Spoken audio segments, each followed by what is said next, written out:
श्रीमद् कुंज विहारे नमः। श्री स्वामी हरिदास विजयतीर्थम। भक्त कैसे होते हैं और यदि हमें भगवान की प्राप्ति करनी है तो हमें कैसा होना पड़ेगा? भक्तों का आचरण, उनका स्वभाव हमें यह बताता है कि धीरे धीरे हम अपने व्यवहार में, अपने खान पान में, अपने कर्म में क्रमशः सुधार करते चलें और भगवत प्राप्ति की इच्छा सदैव हृदय में बनी रहे तो निश्चय ही भगवत कृपा होगी। हमारे प्रयत्न यथेष्ट नहीं होते, किंतु प्रभु सर्वसमर्थ हैं, पर वे तभी सहायता करेंगे जब वास्तव में हम हृदय से अपने स्वभाव में परिवर्तन लाना चाहते होंगे, उन्हें पाना चाहते होंगे। भक्ति सब गुणों की माता है। भक्त नम्र होता है, विनीत होता है। भगवान की कथा और भगवान के स्मरण से हृदय आर्द्र हो जाए, जो पाषाण हृदय है वह पिघल जाए, उनके मंगलमय नाम का जाप हो। भैया, कलयुग में यही मुक्ति का मार्ग है और बड़ा सरल मार्ग है। हम विषयों का बंधन छोड़ें तो मन को सच्चा सुख मिलेगा। संयम और सदाचार की ओर यदि हम धीमे धीमे बढ़ते जाएं तो भक्ति में धीमे धीमे आनंद आने लगेगा। वैराग्य के बिना भक्ति सफल नहीं होती। जब हमारा आचार विचार शुद्ध होगा तो भक्ति को पुष्टि मिलेगी, भक्ति परिपक्व होगी। यदि हमारा जीवन विलासमय है तो भक्ति कैसे हो सकती है? मृत्यु के मुख से निकलना हो तो मृत्यु के भी काल भगवान श्री कृष्ण की शरण में जाना होगा। जो अपना जीवन सर्वस्व भगवान पर छोड़ते हैं, उनकी चिंता भगवान स्वयं करते हैं। योगक्षेमम वहाम्यहम्, इसे सत्य माने। यह दास का संपूर्ण जीवन उन्हीं भगवत कृपा पर आश्रित रहा है। लोग अब तक वर्षों से पूछते हैं, आप क्या करते हैं, आपका कैसे चलता है? कौन बताए उन्हें? कह देता हूं वह चलाते हैं, पर कोई मानने को तैयार नहीं। सत्य हजम नहीं कर पाते सब लोग। उन्हें लगता है यह कैसे हो सकता है, कुछ तो करते होंगे, कोई मंदिर होगा, कथा प्रवचन करते होंगे। नहीं भैया, मेरे ठाकुर मेरी सारी आवश्यकताओं की पूर्ति करते हैं। उन्हें मेरी चिंता रहती है, जैसे एक छोटे बच्चे की चिंता उसकी मां को रहती है कि इसके पास कपड़ा है कि नहीं, इसे भूख तो नहीं लगी, वह गोद में बैठा के पवाती है।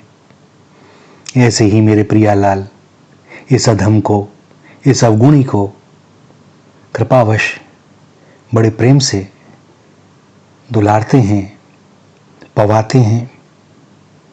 वे जानते हैं कि इसके बस का कुछ नहीं, यह नहीं कर पाएगा। हूं तो उन्हीं का ना, तो वे मेरा कैसे ना ध्यान रखें। महाभारत के युद्ध में दुर्योधन ने जब भीष्म पितामह को ताना दिया कि आप हृदय से सदैव पांडवों की ही विजय चाहते हैं और उन पर प्रहार नहीं करते, वरना वह कौन है जो आपके समक्ष ठहर सके? तो भीष्म पितामह ने क्रोधित होकर प्रतिज्ञा की कि मैं कल अर्जुन को मार दूंगा या मैं स्वयं मरूंगा। इस प्रतिज्ञा को सुनकर सब घबरा गए, क्योंकि यह भीष्म पितामह की प्रतिज्ञा थी, किसी साधारण मानव की नहीं। और जब यह प्रतिज्ञा की बात भगवान कृष्ण ने सुनी तो उन्हें नींद नहीं आ रही। अपनी सुखसेज पर वे सो नहीं पा रहे, करवट बदल रहे हैं। वे सोच रहे हैं कि यह भीष्म की प्रतिज्ञा सुनकर न जाने अर्जुन की क्या दशा हुई होगी। और वह अर्जुन को सांत्वना देने के लिए भगवान श्री कृष्ण जो स्वयं विह्वल हो रहे थे उसके शिविर में चले आए। और देखते क्या है कि अर्जुन तो बड़ी शांति से बड़ी गहरी नींद में सो रहा है। भगवान ने सोचा कि भीष्म ने ऐसी प्रतिज्ञा की है, भीषण प्रतिज्ञा की है, तो भी यह शांति से सो रहा है। उन्होंने जगाया अर्जुन को और पूछा, पार्थ, तुमने भीष्म की प्रतिज्ञा सुनी है ना, या सुनी नहीं? अर्जुन ने कहा, सुनी है भगवान। श्री कृष्ण ने कहा, तो क्या तुम्हें मृत्यु का भय नहीं है, उसकी चिंता नहीं है? और अर्जुन का उत्तर रसिक जनों को, भक्त जनों को विभोर कर देगा। क्या कहते हैं अर्जुन कि मेरी चिंता करने वाला मेरा स्वामी है, वह जाग रहा है इसलिए मैं सो रहा हूं, वह मेरी चिंता करेगा तो मैं किस लिए चिंता करूं? भैया, इसी प्रकार सब भगवान पर छोड़ो। हमारी चिंता हमारी नहीं है, वो चिंता भी उन्हीं की है, क्योंकि समस्त लीला विलास भी उन्हीं का है। और जब उनको चिंता हो जाएगी तो हम निश्चिंत हो जाएंगे। और यदि हम चिंता करेंगे तो हमारे वश में विशेष कुछ है भी नहीं, उससे होगा क्या? हम क्रमशः अपना सुधार करते चलें तो संत मिलते हैं।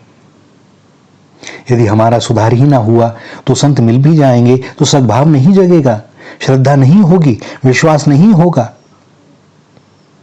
बुद्धि नाना प्रकार के तर्क करेगी। प्रभु कृपा से संत मिलते हैं, खोजने से नहीं मिलते। और जब तक चित्त शुद्ध नहीं होगा भगवान की कृपा नहीं हो पाएगी। जब तक मन में सांसारिक विषय भोगों की लालसा है तब तक संत मिलें कैसे? हम स्वयं थोड़ा बहुत आचरण अपना सुधार लें, संत बनने की ओर चलें तो संत मिल जाएंगे, क्योंकि जो जैसा होता है उसको वही मिलता है।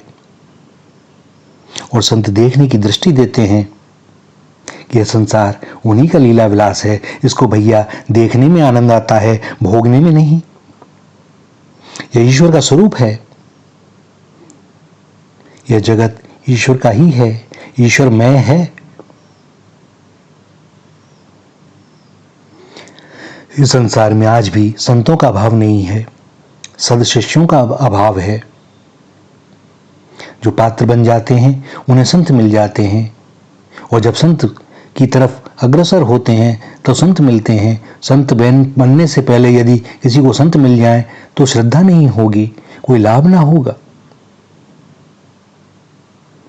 जिसकी आंखों में भगवान उतर आता है वह सब में ईश्वर को देखने लगता है, अनुभव करने लगता है।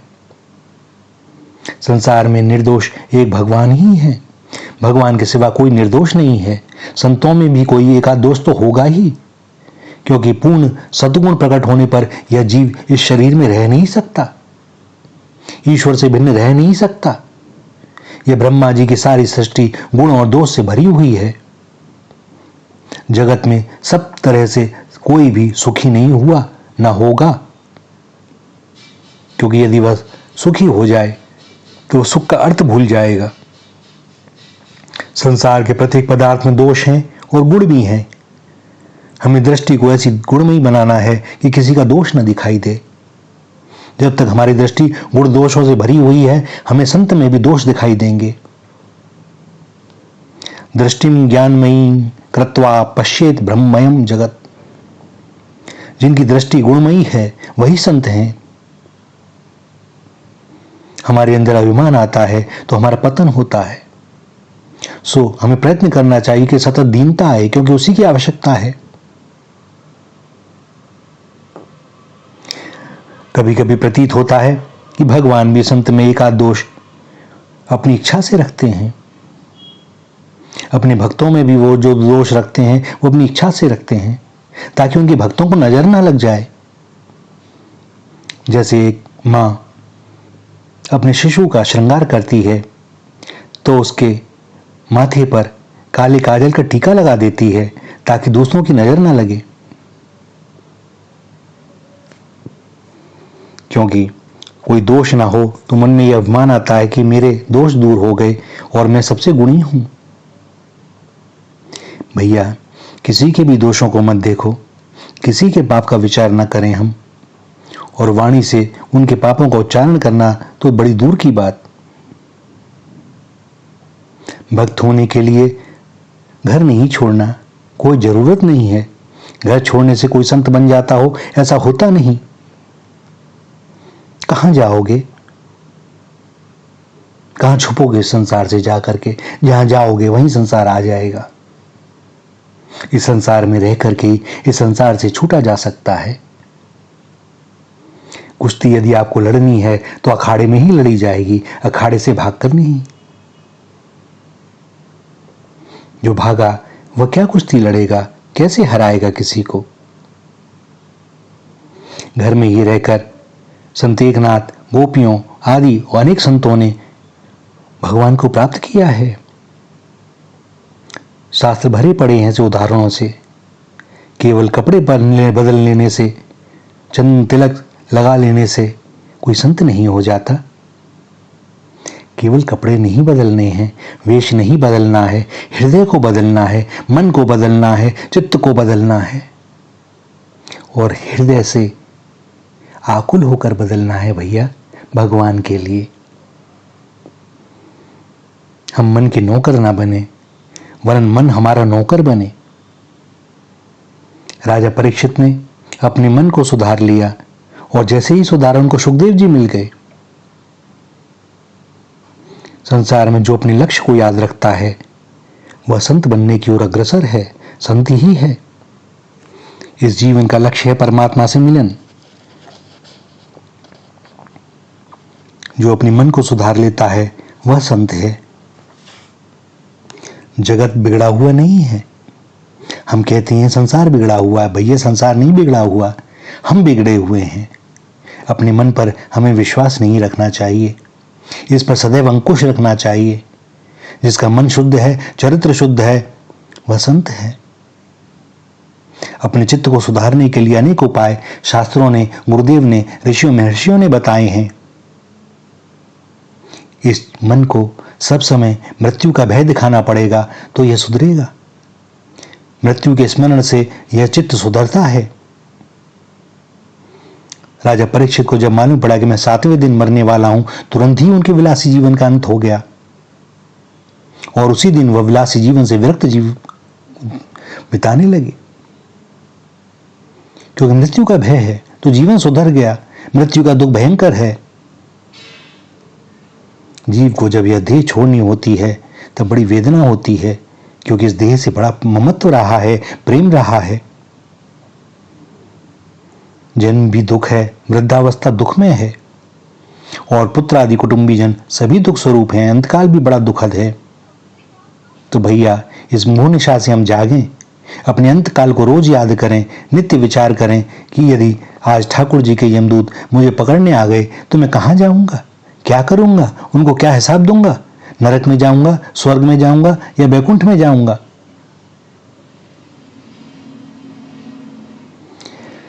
समय बड़ा कम है।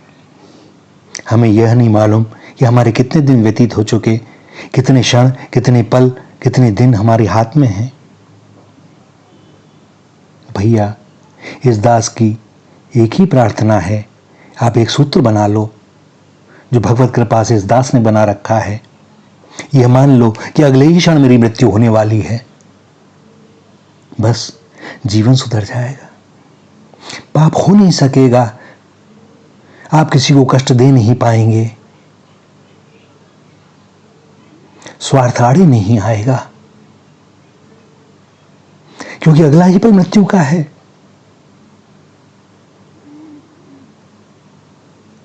और मृत्यु कौन है? अरे भैया, वह क्या भगवान से अलग है? वे ही तो लेने आएंगे, और जब वो लेने आएंगे तो सहर्ष चलो ना। वह पूछ भी बैठे अगर कि भैया बताओ, कोई काम बाकी तो नहीं रह गया? हमारा क्या काम? कोई काम बाकी रहा होगा तो आपका रहा होगा, आप जिससे चाहे करा लेना।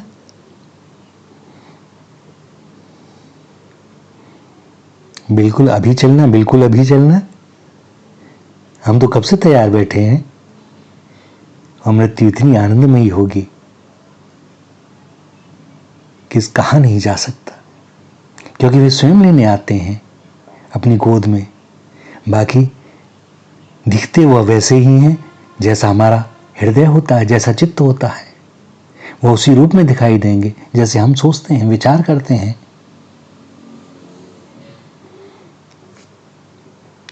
मान लें भैया, अगर अपने जीवन को सुधारना है तो हम मृत्यु को सुधारें अपनी। उसके बाद क्या होगा, क्या हिसाब देंगे? ठाकुर जी ने हमारी प्रार्थना पर ही हमें यह जन्म दिया था। हमने बहुत कहा कि इस जन्म में आपकी प्राप्ति अवश्य करेंगे। जन्म जन्मांतरों से उनसे झूठ बोलते चले आ रहे हैं, मुट्ठी बांध के आते हैं और खाली हाथ जा रहे हैं। जो लाते हैं वह भी इसी जगत में खो देते हैं। पाया क्या? कुछ नहीं। और देव मुनि इस योनि के लिए तरसते हैं। कैसी भारी विडंबना है कि इस योनि में क्या नहीं पाया जा सकता। कितनी दुर्लभ है ये, जिसे नहीं मिली वो जानता है। उनकी सृष्टि की सर्वश्रेष्ठ कृति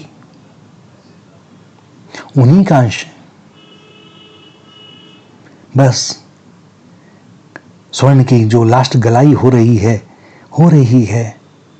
थोड़ी सी खाद रह गई है, बाकी सब निकल चुकी। मनुष्य देह पाने का यही अर्थ है।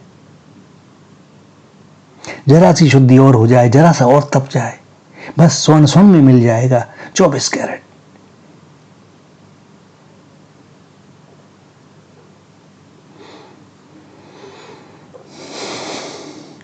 राजा परीक्षित को जैसे ही मृत्यु के बारे में मालूम पड़ा, विलासी जीवन से मुक्त हुए। और जैसे ही वह मुक्त हुए, सुखदेव जी पधार जाते हैं। सुखदेव जी महाराज को बुलाना नहीं पड़ता, उन्हें निमंत्रण नहीं देना पड़ता। सुखदेव जी ऐसे हैं भी नहीं कि किसी के आमंत्रण पर आए। राजा का जीवन बदल गया। सुखदेव जी जानते हैं यह परीक्षित अब वह राजा नहीं रहा, यह महर्षि हो गया है, तो वह आ गए। क्योंकि राजर्षि और ऋषि करीब करीब एक ही हैं। वही परीक्षित जब तक महलों में विलासी जीवन बिता रहे थे, तब तक सुखदेव जी नहीं आए। परंतु तक्षक के भय से संसार छूटा कि तुरंत सुखदेव जी पधार गए।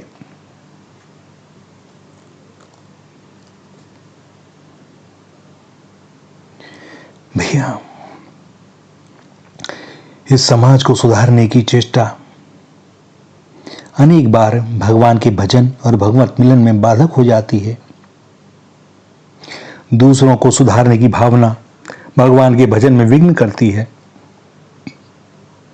और दास का कुछ अनुभव भी है कि जब तक वह भगवान को खुद नहीं चाहेगा, आप किसी का कुछ नहीं कर सकते। हम किसी को नहीं सुधार सकते। हमारे वश में केवल इतना ही है कि हम अपने आप को सुधार लें। और सच कहूं तो यह भी नहीं है। हमारे हाथ में केवल इतना है कि अपने सुधार के लिए भगवान से प्रार्थना करें, हृदय से प्रार्थना करें, नाथ मुझे बचा लो। और वे बचा लेंगे, विश्वास रखना, वे करते हैं ऐसा। दूसरा भी तब तक नहीं सुधरेगा जब तक ठाकुर जी की ही इच्छा नहीं होगी और उसकी स्वयं की कामना नहीं होगी।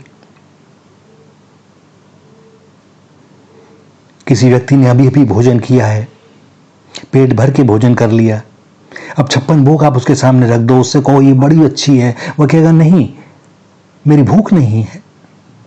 तो भैया जिसकी भूख नहीं है आप उसे खिला नहीं सकते, वह उस भोजन का आनंद नहीं ले पाएगा। वह कहेगा मैं तृप्त हूं, चाहे जैसा भी किया हो मैंने, मैं तृप्त हूं। आप किसी को भोजन दे सकते हैं लेकिन भूख नहीं दे सकते। भूख तो स्वयं की होनी चाहिए। और जब तक हमें अपने स्वयं के सुधार की भूख नहीं जागती, प्रभु मिलन के विरह हमारे भीतर व्याप्ता नहीं है, तब तक कोई कुछ भी कहे ना हमारी श्रद्धा होगी ना विश्वास होगा। संत सामने आएंगे, बार बार बोलेंगे, लेकिन हम पहचान नहीं पाएंगे। हम उनमें भी दोषी देखेंगे कि इनको तो कोई काम है नहीं, इनका ऐसे ही चलता है। भैया ऐसे ही नहीं चलता है, वो चलाते हैं सबका। करता यहां कोई नहीं है। यह कर्तृत्व का जो अभिमान है ना, यह बड़ा दुख देता है, भगवान की ओर जाने नहीं देता। कर्तृत्व का अभिमान, विद्वता का अभिमान, पदवियों का अभिमान, दूसरों को तुच्छ समझना और अपने को बड़े होने का अभिमान, भैया भगवान के लिए दैन्य चाहिए।